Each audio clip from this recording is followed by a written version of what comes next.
رسول اللہ صلی اللہ علیہ وسلم نے فرمایا کہ جو یہ کلمہ ایک دفعہ پڑھے تو اللہ 20 لاکھ نیکیاں عطا کرے۔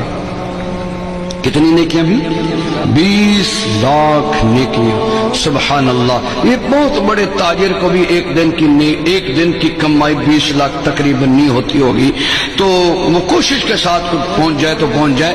یہ 20 لاکھ، آپ کتنے خوش قسمت ہیں، یہاں 2 گھنٹے بیٹھے ہیں اور 2 گھنٹوں کی برکات یہ ہے کہ جب آپ اٹھ کر جائیں گے تو آپ کے جنت کے بینک میں 20 لاکھ نیکیاں اللہ جمع کروا دیں گے۔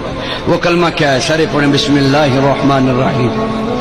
لا الہ الا اللہ وحدہ لا شریک لہ احدا صمدا لم یلد ولم یولد ولم یکن لہ کفوا احد۔